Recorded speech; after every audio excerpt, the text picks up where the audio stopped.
¿Qué tal? ¿Cómo le va? Le decía a nuestro invitado, cortamos porque tenemos que salir al aire, y porque justamente es el nudo gordiano, el meollo de la cuestión, lo que estamos charlando informalmente con nuestro invitado de hoy, el vicepresidente del IAFET, Instituto de Agricultura Familiar y Economía Popular, Osvaldo Charamonti, y viene bien compartir con usted esto porque no se puede seguir hablando de desarrollo industrial si tenemos un problema cultural en el medio.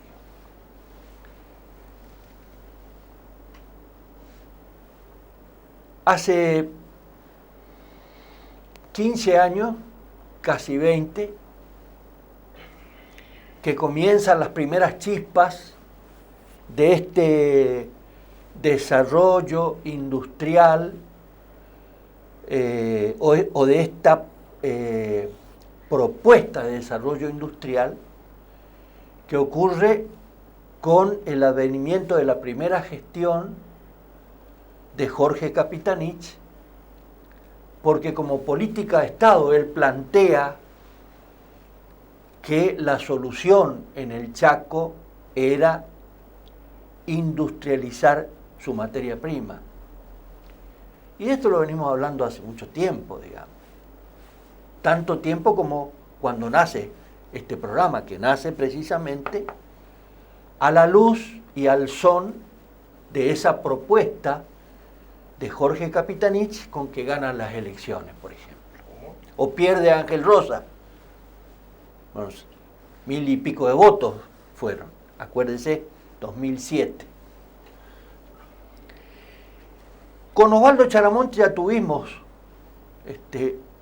en estos últimos 5 o 6 años 2 entrevistas aquí en Tiempo Industrial y siempre hablamos de la cuestión económica, pero sin perder de vista el problema o la problemática social en esto. Y creo que hoy viene bien porque el sistema que hoy impera en la Argentina, el modelo productivo, quizás está complicado. Y no puede ser que en el Chaco o en el Gran Resistencia, vamos a ubicar mejor todavía geográficamente, en el Gran Resistencia, exista lo que se le puede llamar, según el INDEC, pleno empleo, y al mismo tiempo 51% de pobres. Algo no está funcionando. Y que una familia de 4 integrantes, papá, mamá y 2 hijos, tengan que ganar 150.000 pesos para no ser pobre. Algo no está funcionando. Así que una buena tenida para que usted escuche, razone. Insisto, él es vicepresidente del IAFEP, Instituto de Agricultura Familiar y Economía Popular. Osvaldo, gracias por venir. Bueno, yo diría que me gustaría, antes de ir al tema específico, digamos, la economía popular, y un poco cómo estás viendo la situación, porque hablar de economía popular y agricultura familiar, medio que es como que si fuera una sociedad satisfecha, digamos. Entonces, vamos a lo micro, ¿y lo macro cómo es la cosa? La economía del país, la situación política, la situación social. ¿Cómo estás viendo vos en este momento el Chaco y la Argentina, digamos? Y, ¿por qué no, regionalmente? Sí, yo, ante todo, muchas gracias por invitarme. Lo que nosotros vemos es que lo que hay es es una crisis que se va agudizando en el tiempo y que esa crisis tiene un origen y que para mí ese origen es que se ha agotado un modelo de acumulación en la Argentina, en la región. Creo que la pandemia puso en el centro de la escena eso, aceleró de alguna manera ese proceso. Pero está claro que hay una crisis no solamente de representatividad política, sino respecto al tema de las propuestas políticas que se hacen y que tienen que tener, a mi juicio, una referencia clara respecto a los modelos políticos. Yo recuerdo hace muchos años, este año se cumplen 40 años del proceso democrático, hace muchos años lo que se discutía, en todo caso lo que se ponía en tela de juicio, eran modelos políticos. Claro. Al inicio de la transición democrática, cuando el doctor Alfonsín era presidente de la Nación, el doctor, Alfonsín planteó un proceso de transición entre ese modelo, ese proceso dictatorial, a un modelo democrático. Hizo eje central en la cuestión democrática, en rescatar, en recuperar los valores democráticos en la Argentina, de llevarlos adelante y de ir consolidando ese modelo democrático. Lo que ocurre es que veníamos también de un proceso de destrucción económica en la Argentina. Y teníamos un movimiento obrero organizado, en ese momento conducido por Saúl Ubaldini, que forzaba el debate y la discusión de un modelo de acumulación económica que les permitiera a los trabajadores tener mayores ingresos, de tener una vida digna. Se decía en ese momento de recuperar los derechos que se habían conculcado a partir de la dictadura militar. Sí. Entonces hubo un choque de valores. Ahora, ¿qué se discutían? Se discutían modelos, en realidad. Yo recuerdo los 26 puntos de la CGT, ¿no?, que era un modelo político y era un modelo económico además. Sí, sí. Hoy estamos muy lejos de eso, en realidad. Hoy no se discute nada. Hoy no se discuten esos modelos, salvo honrosas excepciones. Lo que se discute es esto, lo que se denomina la macroeconomía, el sistema financiero en realidad se discute. La inflación es producto de qué cosa, es un problema financiero, es un problema... Cada uno tiene una teoría distinta. Para mí la inflación es un problema de disputa de los recursos económicos. El verdadero poder, digamos. Hay una disputa respecto al tema de la distribución de la renta en la Argentina. Claro, exactamente. Y esto produce un proceso inflacionario y demás. Después pueden haber otros elementos que condicionan, es cierto, pero en realidad no se termina de resolver el problema principal, que a mi juicio es esto: cómo se distribuye la renta en la Argentina. Y la verdad es que la renta en la Argentina se distribuye muy mal. Yo siempre digo, le dicen mucho a nuestros compañeros de la economía popular, estos vagos que no quieren trabajar, y nosotros con nuestros impuestos que tenemos que pagar. Y esos marginados, planeros, etcétera, no pagan impuestos. Pagan más impuestos que los ricos. Sí, sí. Cada uno de ellos, cada jefa de hogar que recibe la asignación universal por hijo o que recibe la tarjeta alimentar y que esos recursos lo utiliza para comprar alimentos, si recibe 100 pesos, de esos 100 pesos, 21 el IVA se lo queda el comerciante, el Estado, ¿no? Ella recibe 79. En términos comparativos nominales, está pagando más impuestos que Macri. Porque Macri puede, digo Macri para simbolizarlo, sí. Los sectores empresariales, los grandes sectores de la concentración, compensan IVA, resuelven algunos impuestos. Nosotros tenemos una situación de un país con un sistema impositivo regresivo. O evaden. Claro. Te doy un ejemplo. Paraísos fiscales.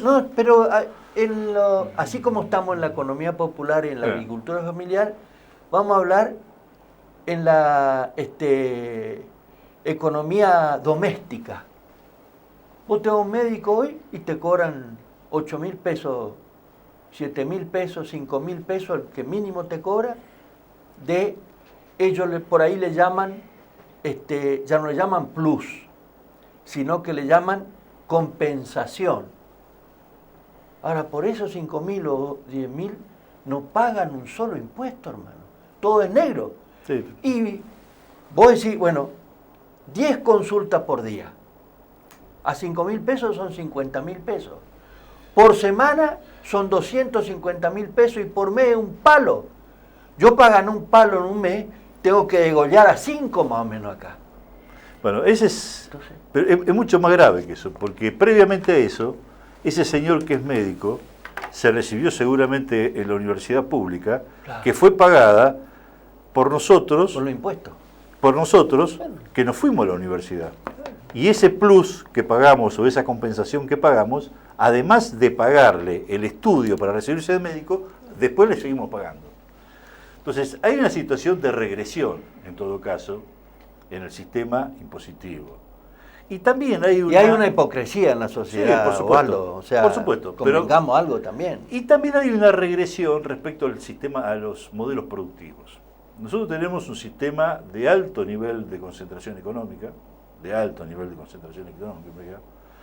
de desfasaje en términos de lo que son las ganancias de las corporaciones. Yo medio en serio, medio en broma, en algunas reuniones nacionales que teníamos de discusión acerca de los modelos productivos y demás, yo siempre digo, yo no quiero que Carrefour se vaya del país. Yo lo que quiero es que Carrefour gane lo que gana en Francia. Claro. Porque la tasa de ganancia que tiene en Francia está regulada. Acá son disparates. CAME habitualmente saca el listado, sacan un listado, ¿no? A cuánto tienen, a cuánto se compra la producción primaria en la chacra y a cuánto se vende en la góndola. Claro. Y en algunos casos llegamos al 540%. Todo eso es intermediación. Exactamente. Entonces, acá hay un sistema, por eso digo que hay un sistema que está agotado. Y ahí creo que es el problema del modelo. Creo que este es el problema del modelo. Antes que discutíamos los modelos, hoy no tenemos modelo para discutir. Entonces, yo creo que llegó el momento de que la clase política argentina pare la pelota y que empecemos a discutir un modelo común. Un modelo que incluya, yo siempre digo, sí, al 95% de la sociedad. ¿Quiénes son los sectores que seguramente quedan excluidos de esto? Y son los sectores financieros internacionales, son los sectores de las grandes concentraciones económicas, de las corporaciones. El poder real. Claro, el poder real. Entonces, yo creo que hoy más que nunca, comparto plenamente lo que dice el gobernador, hoy la contradicción principal de las sociedades de América Latina es democracia o corporaciones. Sí, sí, totalmente de acuerdo. Nosotros en nuestra época decíamos patria o colonia, planteábamos, tenía distintas acepciones esa contradicción, pero hoy claramente el enemigo, para decirlo en forma de aquellos tiempos, el adversario principal, la contradicción principal que tienen los pueblos, no argentinos, los pueblos latinoamericanos y de muchos lugares del mundo, son las grandes concentraciones económicas. Y eso ha traído aparejado también que se hayan ido agotando en el tiempo algunos modelos, entre otras cosas por los avances tecnológicos, etcétera, etcétera. A mi juicio, el modelo capitalista desarrollista, para decirlo de alguna manera, sí, que se simbolizaba con la fabriquita, con la chimenea, que salía humo y un montón de trabajadores adentro, ese modelo está agotado, claramente. Con lo cual, el modelo de incorporación de trabajadores en un sistema productivo determinado ya no es el que era en antaño. Nosotros hoy tenemos en Argentina 6 millones, no llegamos a 6 millones y medio de trabajadores bajo de relación de dependencia. Tenemos 3 millones de trabajadores, 3 millones y medio de trabajadores del Estado Nacional, de los estados provinciales, de los municipios. Y tenemos 11 millones de trabajadores, digamos, en situación de precariedad, o como nosotros denominamos, trabajadores de la economía popular. Trabajadores que se generan, se inventan el trabajo todos los días, sí, es decir, digamos, resuelven el ingreso diario para poner algo dentro de la olla todos los días. Ahora, Osvaldo, ¿por qué siempre Europa está 2 pasos adelante, digamos? ¿Por qué siempre va a la vanguardia de los cambios de modelo, digamos? Más, ¿será porque tiene 5.000 años? ¿O será porque ellos han logrado, más allá de las diferencias y más allá de las mezquindades, han logrado poner en tierra la realidad, digamos? ¿Y qué pasa con Latinoamérica? Porque si no, ¿para qué lo tenés para la sur? Si vos no ensayás discusiones de fondo que precisamente contengan a toda Latinoamérica. ¿Cómo vemos eso? Europa, digamos, tiene otro modelo, es un modelo. Ojo, yo creo que Europa va a ser uno de los grandes sectores derrotados a la salida de la guerra de Rusia y Ucrania. Es decir, va a padecer, como ningún otro lugar en el mundo, ¿no?, esta gran barbaridad, pero aparte de esta gran contradicción que se manifiesta en la guerra de Rusia y Ucrania. Sobre todo la energía, ¿no? En energía, en alimentos, en muchas cosas. Para que ustedes tengan una idea, Rusia y Ucrania juntas es el 15% de la producción de trigo del mundo. Claro. Entonces, vamos a sufrir una crisis de magnitud, digamos, y Europa va a ser uno de los lugares que más lo va a sentir. De hecho, me contaban algunos amigos que viven en Europa, hoy conseguir un lugar para vivir en el Mediterráneo, no hay un solo lugar en el Mediterráneo, digamos. ¿Por qué? Porque toda Europa del Norte se fue a vivir al Mediterráneo. Le sale más barato alquilar un lugar en el Mediterráneo que pagar la calefacción que tienen que pagar en el norte. Entonces, tiene una gran crisis Europa también. Ahora, Europa, digamos, tiene una estabilidad económica de hace muchísimos años.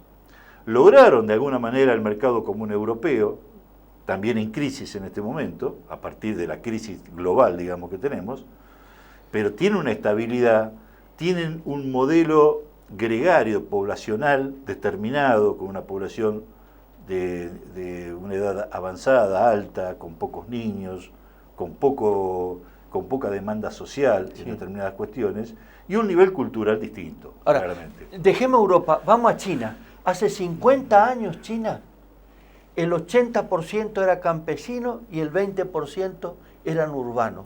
Hoy dieron vuelta, el 80% urbano y el 20% es campesino, y por eso necesitan alimentos del mundo. Entonces, la pregunta es cómo Latinoamérica no se prepara para dar ese salto cualitativo. Fíjate en un tema tan simple, la economía popular. Sí, claro, nosotros discutimos mucho el tema de los modelos productivos. El problema es que, vuelvo a repetir, todo el sistema productivo argentino, el sistema educativo que forma a los profesionales para incentivar, para apoyar y para consolidar los modelos productivos, está pensado en un modelo de concentración. Yo le doy un ejemplo. Conseguir un ingeniero agrónomo recién recibido de la facultad, acá en Corrientes, no vayamos a la UBA, vayamos acá a Corrientes, ¿no? Con los conocimientos suficientes para aplicarlos a los modelos productivos que requiere la agricultura familiar es casi imposible. Claro. ¿Por qué? Porque su carga curricular está pensada para otro modelo productivo, claro, no para el modelo productivo que nosotros requerimos. Claro. Entonces, y ese es el problema, y esto es lo que yo digo, que está en crisis y que está agotado un modelo determinado. Entonces, acá creo que el meollo de la cuestión ¿Ahora qué le está faltando? Y eso también implica revisar muchos conceptos. Esto de lo que usted decía al principio respecto al tema de la pobreza. Sí. ¿Qué es la pobreza? ¿Cómo se mide la pobreza en la Argentina? En la Argentina la pobreza se mide a partir del consumo. Claro. ¿Y quién define el consumo? Es lo mismo un señor que vive en una zona rural de Las Breñas y que tiene un sistema productivo determinado, pero como no alcanza a llegar a esos 150.000, 170.000, no sé cuánto hasta ahora, de pesos, ¿es pobre? ¿Quién determina que ese hombre es pobre? Entonces yo creo que hay que empezar a revisar algunos conceptos, que muy bien lo dice el Papa Francisco, digamos, de empezar a revisar algunos conceptos respecto al tema del consumo, respecto al tema del medio ambiente, respecto al tema de cómo nosotros tenemos un buen vivir y no un vivir mejor, digamos, para decirlo de alguna manera. Sí. Vivir mejor es consumir más. Si usted no consume determinadas cosas, y señor, usted es un pobre.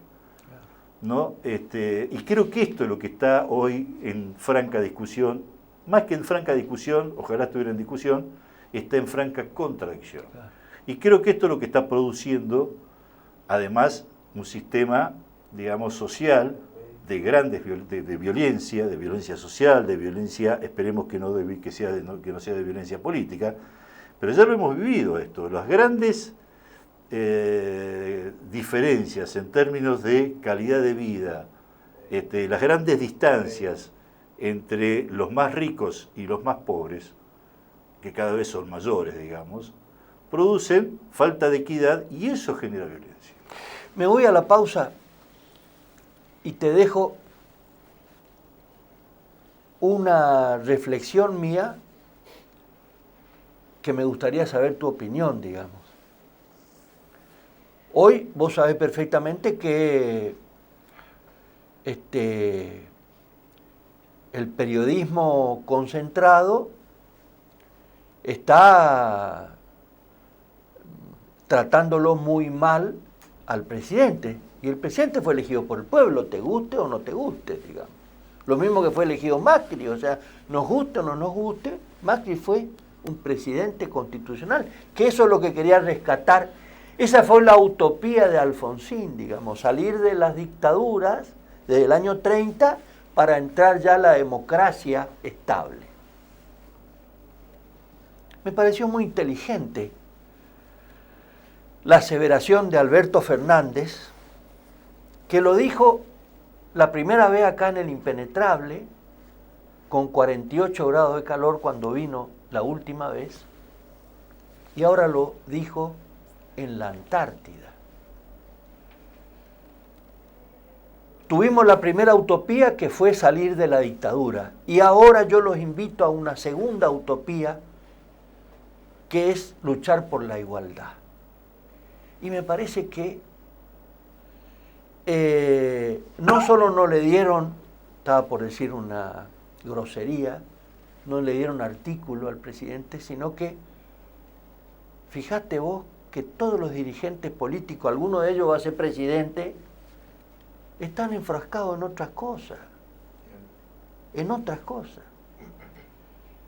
Esa propuesta, esa causa, fue totalmente hasta deslegitimada, si se quiere. Porque claro, lo dijo Alberto Fernández. Si lo hubiera dicho, no sé, Lelita Carrió o Rodríguez Larreta o alguno de esos que están ahí como poniendo en el foco para los medios concentrados, a lo mejor hubiera tenido otra connotación. Te dejo ese pensamiento para ver si el presidente no está acertado, más allá de que el lugar que le toque funcionar a partir del 10 de diciembre de este año, y si ese no tiene que ser la zanahoria para el futuro, digamos, lograr la igualdad. La pausa, director.